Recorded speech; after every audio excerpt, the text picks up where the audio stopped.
Hello, wonderful people. Warm wishes to all the bakers and cake lovers out there. Today, we're embracing the sweet symphony of baking, the joy it brings, and our shared love for cakes. And what better way to celebrate than with a Valentine's Day special? We're about to embark on a delightful journey creating a classic red velvet cake, a symbol of love and warmth.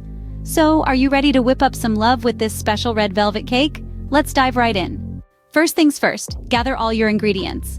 For our decadent red velvet cake, we'll need flour, cocoa powder, baking soda, and salt. These dry ingredients will provide the structure for our cake. Sugar is our sweetener. Eggs add richness, and buttermilk adds a touch of tanginess. Vegetable oil keeps the cake moist, while our red food coloring gives the cake its signature hue. And let's not forget our cream cheese for the frosting. Now that we have all our ingredients, it's time to start mixing and baking. Now, the real fun begins. Time to mix and bake. It's like a science experiment, but way more delicious. First, we'll tackle the dry ingredients. We're talking flour, cocoa powder, baking soda, and a pinch of salt.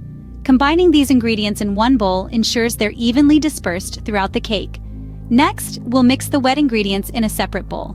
This includes the sugar, oil, eggs, buttermilk, and a delightful splash of vanilla extract.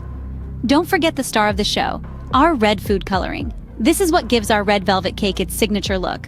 Once we've got our two mixtures ready, it's time to combine them. This step requires a gentle hand. We're aiming for a smooth batter, but remember not to overmix. Overmixing can lead to a dense cake, and we're after light and fluffy perfection. With our batter ready, it's time for the heat. Preheat your oven to 350 degrees Fahrenheit.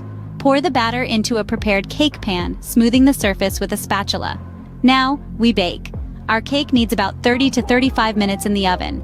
You'll know it's done when a toothpick inserted into the center comes out clean. And there you have it, our cake is in the oven, baking to perfection. Can't you just smell the goodness? While our cake is cooling, let's prepare our frosting. Imagine a bowl of cream cheese, butter, sugar, and a drop of vanilla. Whisk together until it's as fluffy as a cloud. Now, slather that luscious frosting all over the cake, making sure every inch is covered. Remember, it's not just about taste, it's about presentation too. So we mixed, we baked, and we frosted. And just like that, we have a beautiful, delicious red velvet cake, perfect for Valentine's Day. Happy baking and happy Valentine's Day.